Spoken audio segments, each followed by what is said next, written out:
Exatamente por isso, meu amigo Felipe, por que você quer ser prefeito de São Paulo quando todo mundo sabe que é uma bucha terrível, é complicado, é difícil demais e além disso, por exemplo, num dia como hoje, né, como resolver um problema que parece insolúvel de sucessivos erros que levam a cidade a enfrentar um dia de enchente da forma que enfrenta. Eu, há muito tempo, acompanho essas enchentes, que são problemas de uma cidade que cresceu sem plano diretor, com muita especulação imobiliária, com uma série de problemas que não dá para o cara resolver numa administração em que pese o orçamento da cidade ser muito bom, as pessoas já estão reclamando. Todo prefeito que sai da cidade reclama que a prefeitura está quebrada, né? E todo prefeito que entra reclama do cara que deixou a prefeitura quebrada. O que nem tanto é verdade, que às vezes tem dinheiro do caixa, é o terceiro maior orçamento da cidade, mas é uma bucha terrível, tá? É uma bucha terrível. Por exemplo, o Datena, por que você dizia? O Witzel me perguntou por que eu não queria ser prefeito de São Paulo. Eu disse para ele, para não passar esse ridículo de ser chamado de ladrão que nem você aí. Porque você tem que administrar muita gente. E às vezes o cara está metendo a mão lá na Zona Leste e você não está sabendo disso. Então é uma bucha mesmo. Por mais competente que o cara seja, por mais capacidade que o cara tenha. E aí eu pensei o seguinte, além disso, tem uma coisa chamada pandemia, né, que deixou o mundo de cabeça para baixo e que economicamente estourou com a economia brasileira e por consequência de São Paulo também. Felipe Sabará, é um prazer falar contigo, é um prazer recebê-lo aqui na Rádio Bandeirantes. E, na realidade, é complicado o cara ser candidato a prefeito. E aí, mais difícil ainda se o cara ganha, né, Felipe? Putz, ganhei, e agora? Aí estoura champanhe e tal. E agora, o que eu vou fazer? Bom, enfim, num dia como hoje, o que você poderia dizer, não é? Porque nós tivemos transtornos desde falta de energia elétrica, até alagamentos, queda de árvore. E muito disso passa pelo Estado, mas muito disso passa pela Prefeitura também. É uma cidade gigante. Já pensou em administrar metade da população do Estado de São Paulo, que é o que tem mais população do Brasil? Felipe, bom dia. Bom dia, Datena. Bom dia aos ouvintes da Rádio Bandeirantes. Também ao meu xará Felipe Garrafa e Agostinho. É um prazer falar com vocês. Realmente, o desafio de governar a Prefeitura de São Paulo é talvez o maior desafio do Brasil, né? Você colocou muito bem aí, Datena. Você que conhece muito bem os desafios sociais, né, aqui da cidade, os desafios da violência, você que luta pela a igualdade social, pelas oportunidades há muito tempo, faz muito tempo que eu conheço o seu trabalho e te admiro muito. Com relação às chuvas, você citou um problema muito grave, aí, que é a questão do plano diretor, que tem tudo a ver com isso, né? A cidade foi mal planejada. São Paulo ela foi sendo construída, ela foi sendo desenvolvida de forma espalhada, né? Sem um planejamento correto, inclusive ambiental. Porque, na verdade, se a gente for parar para pensar, a chuva é uma bênção, né? É uma bênção, é uma água gratuita que cai do céu para nós e que rega as plantas e que, bom, a água é tão boa, né? É uma bênção de verdade. Agora, como você administra essa água faz toda a diferença. Infelizmente, as gestões municipais de São Paulo não olharam para a água como essa bênção, como essa dádiva, como realmente um ativo. Então, a questão ambiental em São Paulo está para trás. Não é só a questão urbanística, né? Ou a questão ambiental não ficou envolvida com a questão urbanística. E eu acredito, Datena, que não existe solução bala de prata, existem soluções sistêmicas. Você tem que trazer várias soluções para um problema como esse. Então, começa das barragens. As barragens em São Paulo são muito mal administradas, as barragens dos principais rios, né? Vamos falar do Tietê, do Pinheiros. Elas não estão bem reguladas há muito tempo. Isso faz diferença, porque quando a água eleva, a barragem tem que ser ajustada. Uma outra coisa que não é administrada em São Paulo, que a gente sabe, é a questão das calçadas. São Paulo praticamente não tem calçadas qualificadas, né? Hoje, a responsabilidade das calçadas que estão na frente de estabelecimentos privados são de responsabilidade das pessoas, e as calçadas em frente de estabelecimentos públicos são do setor público. Mas, de fato, a prefeitura não tem fiscalizado e nem acompanhado esse trabalho da população para que as calçadas funcionem, tanto para as pessoas poderem trafegar, né, e caminhar, o quanto também a questão, né, da permeabilidade dessas calçadas, né? A água precisa poder descer. Um ambiente onde a natureza existe, vamos dizer assim, naturalmente, né? A natureza ela capta essa água, né? Essa água desce e essa água vai para as plantas e, enfim, alimenta o solo, né? Aqui em São Paulo, não. Aí você tem um outro problema, além das calçadas que são impermeáveis, que é a questão dos bueiros e das bocas de lobo, que são entupidos. E a população que não é educada adequadamente para não jogar o lixo nas ruas, nos córregos. Às vezes a gente vê aí verdadeiras casas sendo jogadas, às vezes sofás, televisões, enfim, fora o lixo do dia a dia, né? O plástico, o metal, a madeira, o papelão, que é jogado pelas pessoas de forma totalmente irresponsável. Então, são vários fatores que fazem com que a cidade alague quando a chuva cai. A solução que foi construída até agora foi uma solução, que é a solução dos piscinões, que ela é paliativa, na verdade, e ela não aproveita tanto essa dádiva, essa bênção que é a água, né? Porque os piscinões, muitas vezes, não reutilizam essa água também. Então, se a gente for parar para pensar, Datena, olha o tanto de telhado que a gente tem em São Paulo. Por que a gente não capta água de chuva? Os povos mais antigos, né, mais ancestrais, tradicionais, captavam a água de chuva para aproveitar essa bênção, essa água, para cozinhar, para tomar banho. Tem projeto antigo sobre isso, né? Tem projeto antigo sobre isso. Exato. Tem gente que já apresentou esse projeto para, ao invés de você perder a água ou deixar que a água alague a cidade, que exista uma norma que todo edifício construído a partir de agora, principalmente que ocupe grandes áreas, tem uma forma de reutilização dessa água, né? Exatamente. A gente tem vários planos urbanísticos que foram ignorados pelas gestões que colocam a captação de água de chuva como um dos principais ativos para a cidade de São Paulo. A gente tem um adensamento na periferia, por exemplo, enorme. No centro, nem tanto, mas tem muito telhado. Se você olhar os prédios de São Paulo, quando você sobrevoa São Paulo, você vê que tem muito telhado e esses telhados não estão captando água de chuva. E a gente vai buscar água lá da Cantareira, né, de outras fontes aí, distantes, paga caro por essa água, uma água que também poderia estar sendo usada na região que nós captamos. Enfim, então eu acho que a gente precisa caminhar por uma gestão mais inteligente ambiental que envolva a questão urbanística também. Não dá mais para a gente ter uma Secretaria de Meio Ambiente aqui, uma Secretaria de Urbanismo aqui, uma de licenciamento ali, uma de habitação ali e de...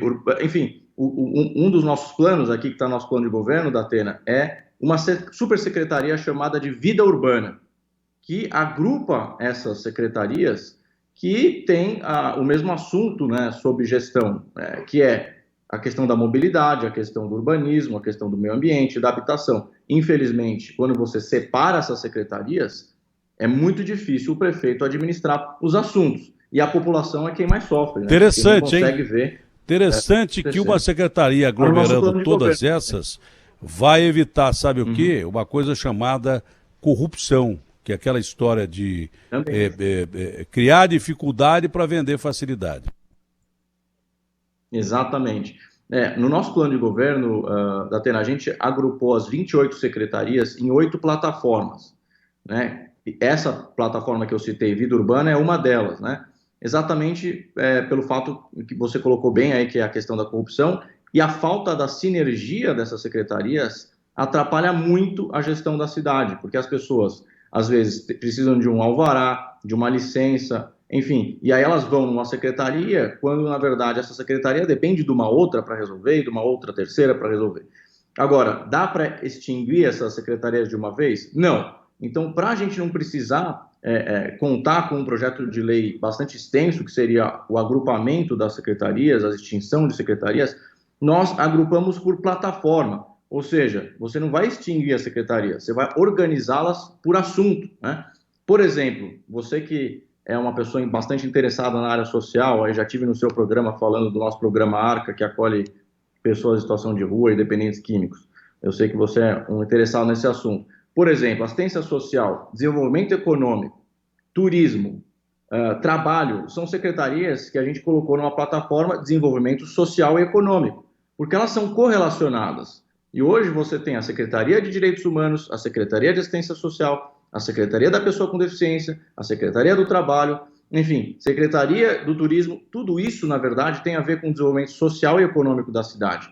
Quando você agrupa por assunto, as sinergias acontecem e, como você bem colocou, a corrupção diminui muito, porque os funcionários mal intencionados, porque em todo lugar você sabe, você sempre coloca isso, né? Bem, tem funcionários bons e ruins em todo lugar, né? Infelizmente, a gente tem gente que usa as dificuldades para vender facilidade, né? E a população fica refém dessas pessoas. Isso não pode acontecer. Bom, Felipe, a gente sabe que a pandemia vai ser um grande problema, mas não vai deixar de ser uma grande oportunidade. Um dos maiores problemas que a gente tem, primeiro, é tratar melhor a área de saúde.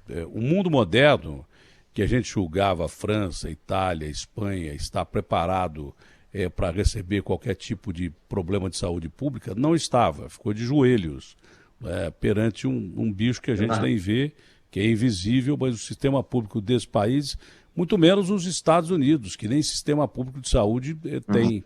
O Obama tentou criar o Obamacare, quase mataram o Obama. Pelo menos a gente tem um sistema de saúde público que pode ser melhorado e que agora começa a ser visto da forma que ele merece ser visto. Porque essa pandemia não vai ser a única, a gente vai ter outras mais. Isso é previsto por cientistas que a gente vai ter problema. Resolvendo ou melhorando o sistema público de saúde, você não só vai estar preparado para grandes pandemias como essas, que não são tão frequentes, mas que vão acontecer, mas você vai melhorar o SUS de uma forma definitiva. Por que o governo mandou dinheiro para caramba para o sistema público de saúde? Porque senão ia morrer todo mundo. Mas normal seria que o sistema público de saúde fosse melhor tratado daqui para frente, então a gente já está aprendendo a tratar a saúde do jeito que tem que tratar, porque senão morre todo mundo mesmo quando aconteça uma coisa inesperada ou não, porque já tem muita gente que morre de ataque de coração em fila de hospital, morre em macas dentro de hospital, porque não tem atendimento e não tem leito. Não é que ia faltar leito, por exemplo, para São Paulo e precisava fazer hospital de campanha por causa da pandemia. Já não tinha leito em São Paulo. São Paulo já não tinha leito. Verdade. Então, esse problema da saúde é um dos problemas que a pandemia vai ajudar a gente a melhorar. Já está ajudando e vai melhorar a gente vai ajudar a gente a melhorar e evitar que tenha tanto ladrão, como eu pensei que não fosse existir. Quando entra em emergência um país inteiro, o mundo inteiro entrou em emergência, eu não imaginava que nem aproveitadores e políticos ladrões fossem roubar em cima de tanta gente morrendo. E, infelizmente, a gente aprendeu que rouba. Né? E daí por diante. Sim. Agora, a pandemia também vai ter oportunidade de uma coisa chamada gerar empregos, porque esse é o outro lado da patologia. Temos a saúde de um lado e a economia do outro quebrada. Numa cidade com 23 milhões de habitantes, 12, 13 milhões aqui, só dentro de São Paulo, que é do tamanho da população da Bélgica, né? Só a área urbana aqui de São Paulo, são 13 milhões de habitantes, a Bélgica tem 11 milhões de habitantes, e a Bélgica é simplesmente onde tem a capital da comunidade europeia, que é Bruxelas. Né? É um país inteiro que tem 11 milhões, só aqui nós temos duas Bélgicas no mínimo, e cabem vários estados aqui e países dentro de São Paulo. Mas a oportunidade de geração de empregos ela vai ser grande, porque tem muita gente desempregada. Você vai ter que criar novos serviços, vai ter que ter obras e vai ter que empregar essa gente. Ela vai ser legal e vai ser necessária. Como é que você pretende agir nesse aspecto? Bom, Datena, só voltar um pouquinho na questão da saúde que você colocou. Realmente, o aprendizado da pandemia na saúde tem que ficar. Por exemplo, a telemedicina, que é algo que foi autorizado somente durante a pandemia, a gente tem a oportunidade de manter a telemedicina. Né? Por exemplo, a gente não tinha prontuário eletrônico em São Paulo, tem que ter. Toda vez que um paciente chega no SUS municipal em São Paulo, começa do zero, não tem histórico do paciente, não tem controle de vagas, né? Um SAMU que acolhe alguém, que socorre alguém, tem que ficar ligando no telefone para ver se tem vaga em AMA, em UBS, hospital. Então, você colocou muito bem que a gente tem uma excelente oportunidade de evoluir e atualizar a saúde, que tem um orçamento de 10 bilhões de reais na cidade, é o segundo maior depois da educação, e a gente perenizar esses aprendizados, inclusive nessa questão de proteção do uso do dinheiro, que na pandemia virou a bagunça que virou, muita gente maldosa que usou esse momento para roubar. Com relação à economia, existe uma oportunidade, Datena, que pouca gente está vendo, eu estou repetindo isso desde o começo da pandemia, que é a taxa de juros está muito baixa, recorde, né? Pode ser que ela suba, mas a Selic está a 2%. O que quer dizer isso? Que os investidores que antes ganhavam dinheiro com investimentos, né, com CDI, enfim, CDB, agora vão ter que Estão investir na fugindo economia do real, país. né? Mas estão fugindo do Estão país fugindo do país, também, mas porque existe uma nós oportunidade. gastamos tudo que a gente tinha aqui para administrar a pandemia. Isso, usar todo o PIB num país emergente é diferente dos Estados Unidos. Os Estados Unidos vão usar 100%. Nós vamos usar 88%, 90%. Para nós é muito caro o custo e para o investidor o risco o país aumenta. Mas, enfim, você ia terminando o seu raciocínio. Em termos de investimento, Datena, a economia real na periferia pode ser uma ótima oportunidade, é um oceano azul para o investidor. Por quê? Porque o microempreendedor ele precisa de crédito. Sem crédito não cresce. Tem um estudo em 2018, Datena, que mostra que tem razão, e o mercado, né? E o mercado que tem, se você gerar emprego na periferia, porque o mercado consumidor não precisa sair da periferia para comprar no centro, e não precisa sair da periferia o cara para trabalhar no centro, porque o cara vai trabalhar na periferia mesmo, precisa pegar busão. Melhora o trânsito também, inclusive, né? Você melhora o trânsito, porque as pessoas trabalham perto de onde elas moram, às vezes até na própria casa delas elas podem produzir, e aí você tem um ganho, que é o ganho do custo do crédito. Esse estudo que eu estava mencionando, ele mostra que para você conseguir dinheiro na periferia, você vai pagar quase 1000% mais caro do que quem mora no centro. O custo financeiro é muito alto. Agora, existem iniciativas de fintechs, de bancos de investimento e fundos de investimento, que estão focando exclusivamente no microempreendedor. E está funcionando muito bem. Quando eu fui presidente do Fundo Social do Estado, eu montei um programa chamado Praça da Cidadania, que a gente colocou qualificação profissional nas periferias. Eu estou chamando periferia, Datena, de região de oportunidade. Porque, na verdade, a melhor região para se investir é a periferia hoje. É onde precisa do dinheiro, né? E os investidores que não podem hoje ganhar dinheiro investindo, em fundos, porque a taxa está baixa de retorno, podem investir na economia real. O microempreendedor ganha, porque ele consegue crescer, empregar mais gente, e o investidor ganha junto com o empreendedor. Eu entendo que essa é a melhor oportunidade que a gente tem, Datena, dos últimos anos para transformar São Paulo numa cidade de oportunidade de novo, porque olha só esse dado, só 9% das MEIs, das microempresas individuais do Brasil, estão em São Paulo. Ou seja, a gente deixou de ser aquela terra da oportunidade para se tornar a terra da burocracia.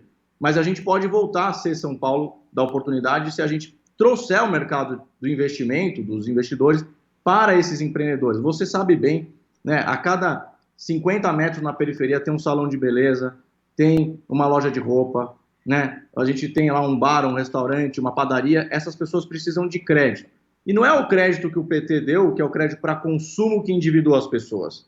É crédito para gerar riqueza por meio dos negócios das próprias pessoas. Eu converso muito com microempreendedores na periferia. Eles precisam de crédito. Então, no nosso plano de governo, Datena, a gente colocou um programa chamado Crédito Barato, que basicamente convida o setor financeiro a investir na periferia, nas regiões de oportunidade, para ganhar dinheiro junto com os empreendedores. Aí todo mundo ganha, o microempreendedor e o investidor. Eu entendo que essa é a melhor oportunidade que a gente tem para retomar os empregos aqui em São Paulo. Você não dá o peixe, mas dá a vara para o cara pescar. Esse é o grande detalhe. Insere o cara no mercado de trabalho, que ele pode gerar, inclusive, emprego onde ele está atuando aí. Inteligente, super inteligente. Bom, Felipe, infelizmente o programa está no fim. Eu gostaria que você resumisse o máximo possível, que só tem 3 minutos o programa mais para a gente passar para o esporte, né? Mas da questão de educação. O que você acha que é viável na questão de educação, Felipe? Datena, a gente tem um orçamento aqui municipal para a educação de em torno de 14 bilhões de reais. É o maior orçamento da prefeitura e, obviamente, comparado aos outros municípios, São Paulo tem o maior orçamento da educação, 14 bi. O problema é que as crianças não estão aprendendo. O último estudo feito pela Todos pela Educação mostra que mais de 80% das crianças que concluem o ensino fundamental não sabem matemática razoável e mais de 60% não sabem português razoável. Isso mostra que a gente está investindo muito dinheiro, mas as crianças não estão aprendendo. Então a gente precisa mudar essa lógica para que a finalidade da educação seja realmente educar as crianças. Então a gente lançou um programa que é o Educação Nota 10, Ensino Nota 10, que ele justamente visa fortalecer os professores para que o aprendizado seja a finalidade. E para isso você tem que ter um plano de metas claro para os professores na educação, uma metodologia que seja adequada para as crianças de hoje, porque a cabeça das crianças de hoje é diferente da de ontem. Um acompanhamento contínuo dos resultados, que hoje não existe, da Atena. A gente só vai descobrir se as crianças estão indo mal no final do ano, ou às vezes até a cada 2 anos. O acompanhamento dos alunos tem que ser contínuo, para que a gente saiba se eles estão aprendendo ou não. E uma outra coisa, da Atena, que é importante, que a gente volta para o começo da nossa conversa, que é a questão das soluções sistêmicas. Não dá para a criança aprender se ela não tem saneamento básico. A criança não tem saúde, ela não se alimenta bem, ela tem violência em casa, ela atravessa o verdadeiro esgoto a céu aberto para chegar na escola. O que adianta você investir 14 bi numa pasta se todo o entorno dessa família, dessa criança não está bem? Então a nossa proposta é a Educação Nota 10. Por quê? Porque as famílias têm que estar bem, as crianças têm que estar bem. Não dá mais para a gente ter, em 2020, 2021, esgoto a céu aberto nas comunidades. Então, ensino focado na aprendizagem. Não dá mais para a gente gastar 14 bi e as crianças não estarem aprendendo. Felipe, foi um prazer muito grande falar com você, que vença o melhor. Prazer, dá para perceber que você é um cara muito preparado e boa sorte aí na campanha, tá bom? Quero te mandar um abraço, um beijo para sua filha que estudou comigo na escola, no COC. Ó, que legal. No ensino médio. Há tanto tempo atrás. Faz tempo que eu não aprendo. Lá em Ribeirão? Lá em Ribeirão? Aqui que não, bacana. aqui em São Paulo. Abração. COC Morumbi. Aqui em São Paulo. Legal. Pra você. Ela veio novinha para cá. Um abraço grande, Felipe. Isso. Fica com Deus, viu? Um abração. Fica com Deus. Bom dia aos ouvintes, a você. Olha, a todos. Tchau, tchau. Obrigado.